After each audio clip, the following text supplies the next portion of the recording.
Marvel's Wolverine is easily one of my most anticipated games of the year, but it's also one of the most debated. Ever since Spider-Man 2 released, I've seen people split right down the middle. Some think Insomniac is about to deliver another masterpiece, while others completely lost faith in the studio, which is completely fair and I understand why. So after weeks of researching everything we officially know, from the gameplay, the trailers, the developers, and even the concerns surrounding the game that I've mentioned in lots of comments down below, I wanted to answer one question. Can Insomniac actually deliver Marvel's Wolverine? So let's talk about it, all right? Now, before we jump in, I just want to say thank you. Over the last few weeks, this channel has grown more than I could possibly expect. In the last month, I became a YouTube partner, and in that time, I've gained nearly 300 subscribers, probably hit it already by the time I've uploaded this video. Not only that, but I've also gained some members on this channel, and I absolutely appreciate you guys for that. So if you yourself want to become a member of the channel and get a shout out as a member, I absolutely appreciate you and your support. The support on these Wolverine videos has been incredible. So again, thank you to everyone who's watched, liked, commented, subscribed,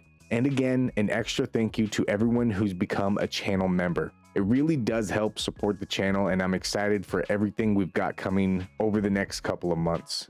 And if you've been enjoying the content, make sure you hit the like button and hype up the channel, and subscribe if you're new so that my content can reach more people. And let me know your thoughts down in the comment section below, because I read everything. I am a one-man band over here, so it's not somebody else reading and replying to you guys. Okay, so some exciting news before we get into today's video. There are a couple of quick updates I want to share with you guys. First, Spider-Man 2 just received 2 brand new suits inspired by Spider-Man Brand New Day and Marvel's Tokon. It's not a huge update, but it's always nice to see Insomniac continuing to support Spider-Man 2. Now, the much bigger news though is coming August 13th. Several creators recently had the opportunity to visit Insomniac Games and actually got hands-on time with Marvel's Wolverine. Assuming there aren't any surprises after that, this will probably be the biggest and last information drop we get before launch. We'll likely get new details, fresh impressions, and maybe even a little more gameplay if we're lucky. So if you're excited for Wolverine, August 13th is definitely a date you'll want to keep an eye on, and we're going to be covering that right here as well. But before we get there, let's answer the big question: can they deliver? Now, first of all, let's talk about why people are concerned. And let's start with the obvious reason. Spider-Man 2 left a lot of people divided, and understandably so. While plenty of players enjoyed the game, which I would think that everybody enjoyed the game, I definitely enjoyed the game, there were also a lot of fans who walked away feeling disappointed with some of the creative decisions. I've spent a lot of time reading comments from both sides, and there are like 90% of the player base that can agree on pretty much everything that I state. Now, the game was great. The game was absolutely fun to play. The gameplay was fantastic. It was one of the best Spider-Man games gameplay wise that we have ever gotten. The combat was fantastic. The characters looked great, in my opinion. At least the costumes looked fantastic. But I understand why some people are skeptical going into Marvel's Wolverine. Some people point to the writing, others point to certain side missions, which we all know which ones we're talking about. Others, including myself, feel Peter Parker wasn't handled as well as he could have. Now, my opinion, and again, almost everybody that I spoke to about this in the comment section agreed. You can let me know your thoughts down below as well. But the narrative really did not fit a Spider-Man game. They had already talked about replacing Peter with Miles as the main Spider-Man in this universe. And they really did make sure that that was felt, because they completely nerfed Peter. Again, this is all my opinion. Let me know if you disagree or agree down in the comment section. But they nerfed Peter and they buffed Miles. So the reason I say that is because I have only ever played this game on hard mode. The hardest difficulty there is, I played on it the whole time I've played. And I've played through this game 3 times. And when I play as Peter, the missions are tough. Boss fights are actually difficult. I have to play through them a couple of times because I'll get defeated. But when I play with Miles, I'm done with a boss fight within less than 2 minutes. And it gets fairly boring. I enjoy playing as both characters when I'm just swinging around and going around and fighting things. But when I'm playing as Miles in boss fights, it's really boring to me. Again, this is my opinion. Everybody has different opinions, and that is okay. We can agree to disagree without bashing each other. That's one thing that I don't like doing, and I do get into arguments in my comment section because some people can just be completely closed-minded and just disgusting with their words, and I'm no different, but I'm going to treat you and give you the respect that you give me as well. So if you're disrespectful in my comment section, don't be surprised if me or somebody else, disrespects you as well. That's just how I am. And I probably shouldn't be that way, but it is what it is. I have had people come in my comment section and be respectful and disagree at the same time. And we get along just fine. There's no arguing. We respect each other's opinions. And that's that. But then there's those people that come in and just completely bash either on my community or on me myself. And it's just not okay. So really think about what you guys are saying. It's okay for other people to have different opinions than your own. But not only did they nerf and buff the main characters in the game in a weird way, but the narrative was obviously created around a political narrative surrounding the game. And that does not need to be in a video game, especially in a Spider-Man game, when there's more importance to a Spider-Man story than a political narrative. But whatever the reason, it's clear that some fans lost confidence after Spider-Man 2. Now, the only reason I think that Insomniac can come back from Spider-Man 2 is because they've already shown us they can make a great superhero game based on a superhero and not some narrative. So I'm gonna give them that. I like what we've seen from Marvel's Wolverine so far. So I'm gonna give them the benefit of the doubt, and I'm not gonna just completely doubt them.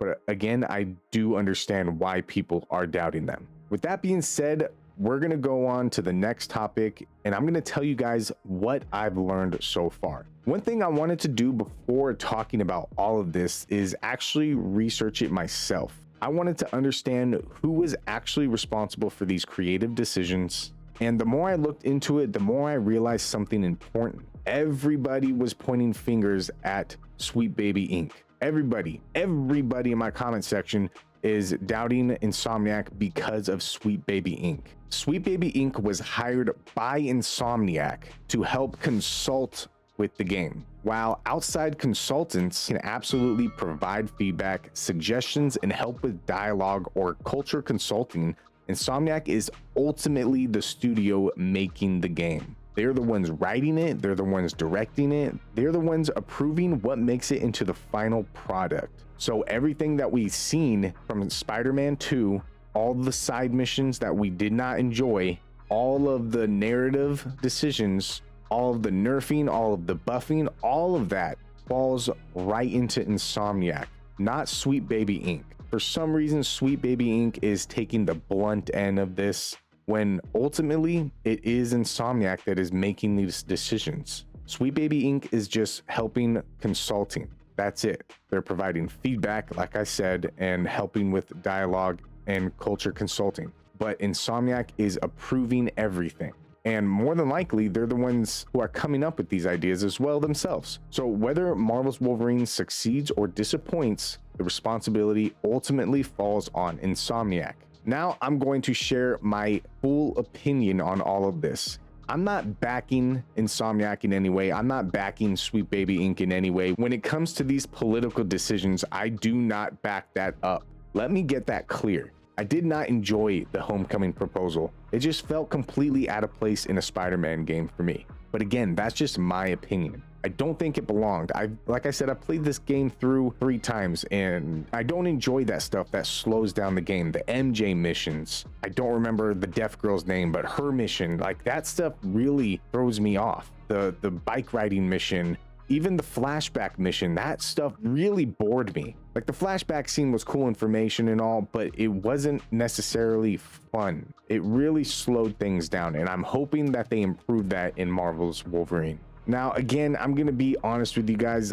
I personally don't enjoy when superhero games put a heavy focus on modern social messaging. I play these games because I want great combat, great storytelling, memorable villains, and a fantastic journey with the hero. Spider-Man 2 had some creative decisions, like I had mentioned already, that simply were not for me. But that doesn't automatically mean Marvel's Wolverine is going to repeat those same mistakes. So from what we've seen, the Marvel's Wolverine game looks like a game based on Logan's story. Whether or not they have some sort of political narrative around it is to be determined. I really hope we don't get duped with it, and trust me, I'm going to be the first to tell you. But that does not mean that I'm not excited about this game. Everything that we have officially been shown so far has made me even more excited. The darker tone seems like it's going to fit perfectly in place with the story. The brutal combat looks very enjoyable.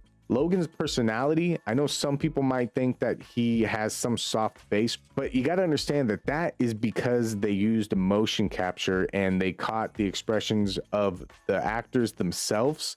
Whether or not they can change that, which we actually know that they can change that. So maybe later down the line, they might put an update out if enough people complain. But I do understand why some people don't really like the look of Logan. So we'll just have to see what comes of it. We've only seen a small capture of gameplay and whatnot. So we'll see what happens in the end. Now, we also got Sabretooth and Lady Deathstrike. We know we're going to be fighting against Lady Deathstrike. That is going to be such a fun boss fight, I think. And Sabretooth, we are not too sure if we're going to be fighting against Sabretooth at one point, and I truly hope we are. And I think that August 13th, I believe we're going to get a glimpse at a boss fight. So I'm super excited for that. And then we got Jean Grey, one of the only other X-Men characters that has been brought into the game so far that we've seen.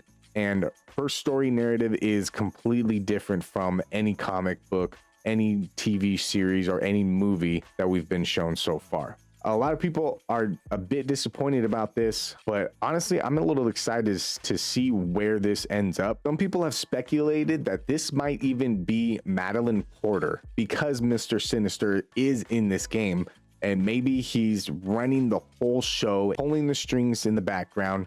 And maybe this is Madeline Porter and not even Jean Grey. That would be an absolutely crazy plot twist. Like I said, I'm excited to see where they take this. The environments look amazing, and the animations look great. From the little bit that we have seen, we've gotten a lot of the combat animations, a lot more than we've gotten so far in any Spider-Man game. Environmental animations as well. So with all of that being said, it truly does seem to look like a Wolverine game. That's why I'm still optimistic and still excited for this game. So can they deliver? Personally, I think they can, but they still have something to prove. Spider-Man 2 created doubts for a lot of players. Marvel's Wolverine is their opportunity to rebuild that trust. The only thing that's ultimately going to answer that question is the game itself. So we're going to have to wait until launch day, September 15th. Now, at the end of the day, I'm not making this video to convince anyone to buy Marvel's Wolverine. I'm making it because I think games should be judged by what they actually deliver. If Marvel's Wolverine launches and it's everything we've been hoping for, I'll be the first one to celebrate. If it misses the mark or brings in some type of narrative that doesn't belong, I'll be just as honest about that too. But based on everything we've officially seen so far, I think Insomniac has a real opportunity to deliver something special. Let me know what you think down below. Do you still trust Insomniac, or are you waiting until launch before making up your mind? I absolutely appreciate your guys' time and your opinions, and I respect all of that. So be sure to hit the like button or the dislike button. That's up to you. Hype up the channel so that more people can see my content. Go check out some of my other content. I got plenty of Marvel Wolverine videos for you guys to watch in the meantime, and there are more to come. Like I said, August 13th, we're going to have more info dumping on us. And I also got some more video ideas. I've already played through X-Men Origins Wolverine, so I'm going to do a comparison video like I did with Spider-Man. And if you want to see that, go and check that out. So let me know your guys' thoughts down in the comment section below. Subscribe if you're not subscribed. Share my content with someone you might think will enjoy it. Let them know to like, share, comment, and subscribe as well. I hope you guys enjoyed this video, and I hope you guys have a good day, good night, and a good morning wherever you're at, and I'll see you in the next one.